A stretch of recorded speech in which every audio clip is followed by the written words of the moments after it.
Hello students, welcome to online classes of advance senior secondary school Munal. अभी हम पढ़ने जा रहे हैं class 12th health and physical education. जैसा कि आपको पता है, हम इसका फर्स्ट चैप्टर पढ़ रहे हैं जिसका नाम है फिजिकल फिटनेस एंड वेलनेस, जिसको हिंदी में शारीरिक पुष्टि और सुयोगिता कहते हैं। तो हम इस फिटनेस को बरकरार रखने के लिए विभिन्न एलिमेंट या तत्व पढ़ रहे हैं। तो हमने उनमें से 3 पढ़ लिए हैं, शक्ति, लचीलापन और सहन शक्ति के बारे में हमने पिछले लेक्चर में पढ़ा था। तो 2 और बाकी हैं जिनका नाम है गति और तालमेल योग्यताएं। तो नंबर 3 पर है गति, जिसको मूवमेंट बोलते हैं। तो गति क्या होती है? हमारे शरीर की वो एबिलिटी होती है जो किसी क्रिया को खत्म करता है या कोई क्रिया को समाप्त करने की उसकी योग्यता गति कहलाती है। और हम उस क्रिया को या उस कार्य को कितना अधिक तेजी से करें वो गति पर निर्भर होता है। अगर हमारी गति तेज है तो हम उसको जल्दी समाप्त कर देंगे, अगर हमारी गति कम है तो उसको समाप्त करने में टाइम लगेगा या उस क्रिया को पूरा करने में टाइम लगेगा। मान के चलो कोई एक्टिविटी हमें करनी है और किसी खिलाड़ी की एबिलिटी या उसकी गति तेज है तो वो उस कार्य को बहुत तेज या फास्ट या कह सकते हैं हम कम समय में पूरा कर देगा। और यदि किसी खिलाड़ी की गति मंद है तो वह उस कार्य को उतने समय में पूरा नहीं कर पाएगा जितने समय में एक फास्ट गति वाले खिलाड़ी ने उसको पूरा किया था। तो मूवमेंट का अर्थ यही है कि हमारी कार्य करने की या जो हमारी कार्य प्रणाली है उसकी योग्यता वो गति कहलाती है। तो गति आपको मूवमेंट पता चल गया होगा। मुख्यतः गति हमारा एक जेनेटिकल इफेक्ट दर्शाता है कि आनुवांशिकी के आधार पर ही हमारी गति तय होती है, क्योंकि गति उन मसल्स टिश्यू पर निर्भर करती है जो गति को बढ़ाते हैं या उनको बरकरार रखते हैं। तंतु हैं, मसल्स टिश्यू बोलते हैं इनको, उन पर निर्भर होती है।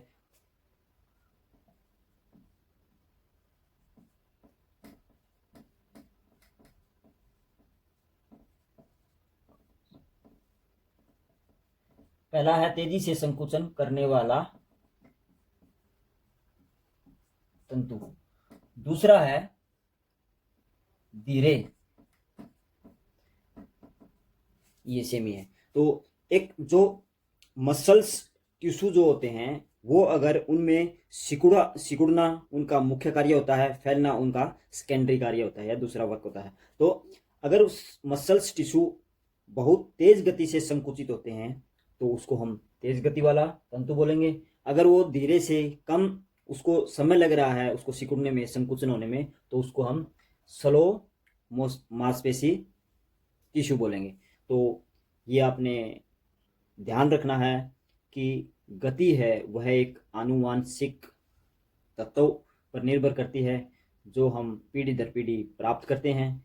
तो इसका अर्थ ये हुआ कि जिस व्यक्ति के पास या उन मांसपेशियों में अधिक तेजी से संकुचन करने वाला अगर तंतु है तो वह गति कार्य जो भी होते हैं वो अधिक तेजी से करेंगे।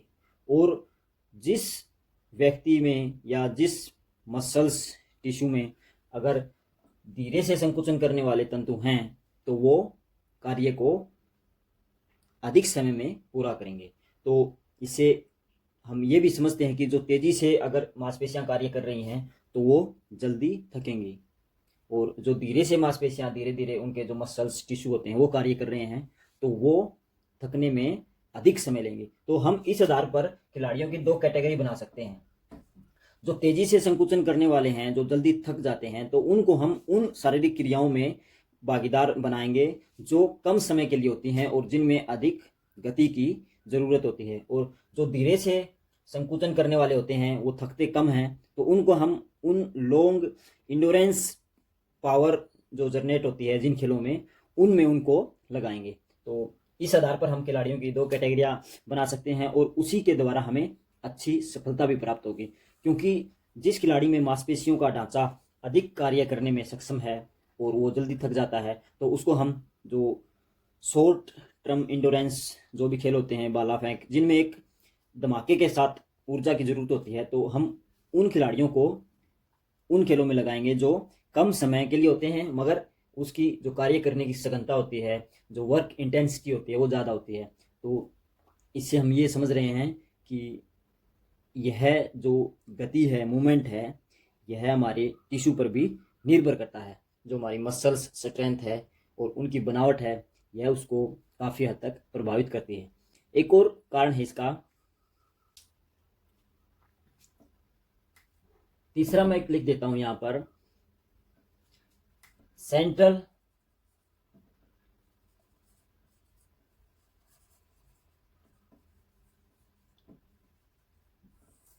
नर्व सिस्टम, जिसको केंद्रीय तंत्रिका तंत्र बोलते हैं, यह भी काफी हद तक गति को बढ़ाने में सहायक है।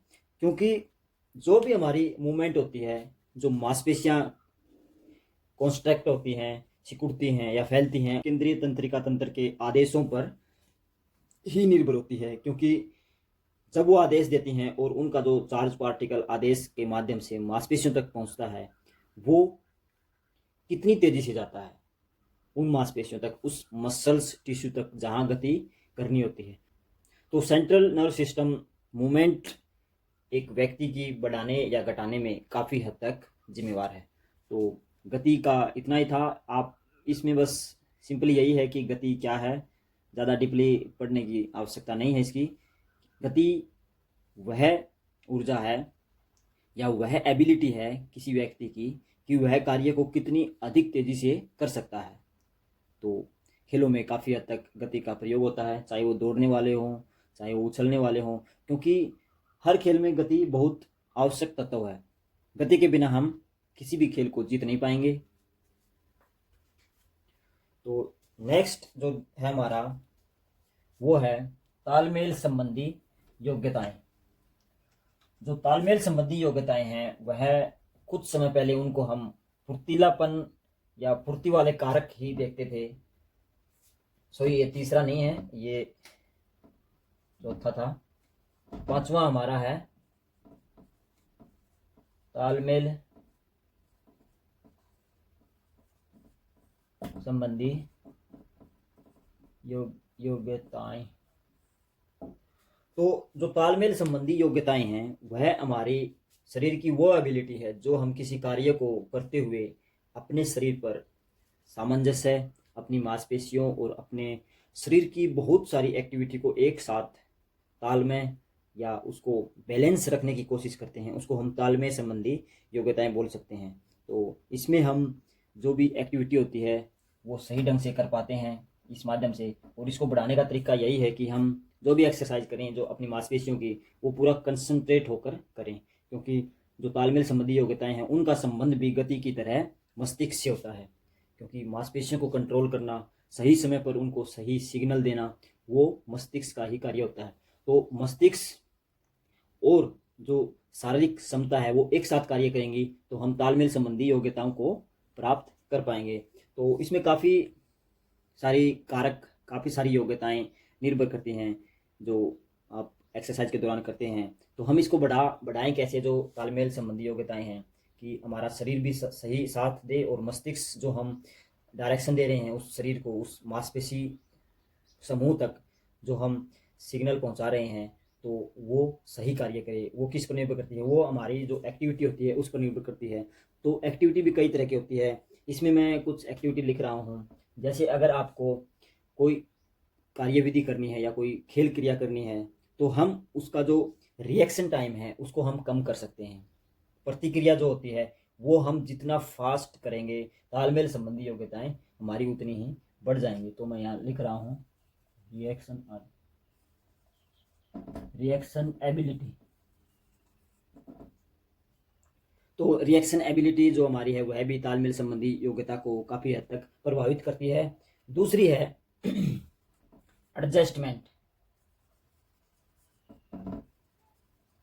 एडजस्टमेंट एबिलिटी, कि हम किसी कार्य को करते हुए किस तरह का एडजस्टमेंट अपनी मांसपेशियों के साथ या हम अपने शरीर के साथ कर रहे हैं। जैसे आपको कोई खेल खेलना है, उस दौरान अगर आप कोई प्रेशर महसूस कर रहे हैं या आपकी शरीर के किसी हिस्से में थकावट है या किसी मांसपेशी में ज़्यादा थकान अनुभव होने लगी है, तो हम उस मांसपेशी से ध्यान हटाकर हम दूसरी ओर फोकस करते हैं। जैसे हम कई बार हाथों के एक्सरसाइज कर रहे हैं, तो उस समय कोई भी वजन उठा रहे हैं तो थोड़ी देर बाद हम थक जाएंगे। तो उस दौरान हम उस थकान के समय हम हाथों की एक्सरसाइज से ध्यान हटाकर उस ध्यान को अपने दूसरे मसल्स समूह हैं, मसल्स ग्रुप हैं जो हमारे शरीर में, उनकी तरफ लगाएंगे तो उनको भी रिलैक्स मिल जाएगा जो पहले थके हुए हैं, और दूसरी तरफ हम अच्छे से कार्य करेंगे या अच्छे से एक्सरसाइज कर पाएंगे। तो इस एबिलिटी को बोलते हैं एडजस्टमेंट एबिलिटी, क्योंकि हमें अपने शरीर के साथ सह संबंध बनाने होते हैं कि अगर उस तरफ थकान है तो दूसरी तरफ हम कार्य को जारी रखेंगे। तो ये भी अगर हम ये तरीका अपनाते हैं एडजस्टमेंट वाला, तो उससे भी तालमेल संबंधी योग्यताएं काफ़ी हद तक बढ़ जाएंगी। एक और है इसमें बैलेंस, बैलेंस एबिलिटी। जब भी आप कोई खेल क्रिया होती है उसमें बैलेंस बहुत ही आवश्यक है, चाहे वो आप ऊंची कूद लगा रहे हो चाहे लंबी कूद लगा रहे हो। अगर आपका बैलेंस सही नहीं है तो आप उसके परिणाम जो आप खेल रहे हैं वो आप काफ़ी हद तक गलत कर सकते हैं, वो परिणाम हासिल नहीं हो पाएंगे जो आपको करने होते हैं। तो बैलेंस बहुत ज़रूरी है, और बैलेंस उसी से प्राप्त होगा कि हम कोई भी एक्टिविटी कर रहे हैं उसका दोहराव करें, निरंतर अभ्यास से हम बैलेंस प्राप्त कर पाएंगे।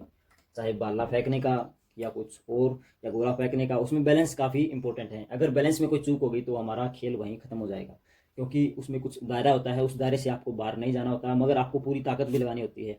तो वो बैलेंस एबिलिटी होती है, वो उस पर निर्भर करता है। और बैलेंस एबिलिटी हमें बढ़ाने के अलग अलग एक्टिविटी होती हैं, रिपीटेशन होती हैं, सर्किट मेथड होते हैं। तो ये काफ़ी सारे मेथड हैं फिजिकल एक्टिविटी में, तो हम इनको अच्छे से बढ़ा सकते हैं। तो इन सब क्रियाओं में एक महत्वपूर्ण या एक सामूहिक नाम हम दे सकते हैं जिसको हम तालमेल संबंधी योग्यताएं बोल सकते हैं। तालमेल संबंधी योग्यताएं पहले, आज से 20-25 साल पहले, इनको फुर्ती वाले कारक माना जाता था, मगर फुर्ती वाले कारक में कुछ परिभाषाएं आपस में मेल नहीं खा रही थी, तो इसको एक सामूहिक नाम दे दिया गया तालमेल संबंधी। तो इससे हमारे शरीर की जो भी फुर्ती और हम गति और जो भी हमने पढ़ा उनके साथ हम सब तालमेल के साथ अगर जो एक्टिविटी करेंगे, शरीर की एक जुट होकर अगर मांसपेशियां कार्य करेंगी तो हम अच्छे परिणाम पा सकते हैं। तो इन्होंने यही तालमेल संबंधी योग्यता अंत में लिखा है कि हम फिजिकल फिटनेस को बढ़ाने के लिए शरीर की सभी मांसपेशियों और शरीर के साथ जो भी क्रिया विधि या जो भी कार्य कर रहे हैं, अगर हम उसको तालमेल के साथ करेंगे तो हम फिजिकल फिटनेस आसानी से प्राप्त कर पाएंगे। तो ये फिजिकल फिटनेस आपके इस चैप्टर में एक महत्वपूर्ण टॉपिक था। ये हम आज समाप्त कर चुके हैं। तो आप इसको अच्छे से पढ़ें, नोट करें और अच्छे से समझें। समझ में ना आए एक बार तो वीडियो को 1 या 2 बार, या आप जितनी बार, जब तक आपको समझ में ना आए अवश्य देखें, क्योंकि ये ज़्यादा कठिन भी नहीं है, ये आपको आसानी से समझ में भी आ सकता है। तो आज के लिए इतना ही। Thank you.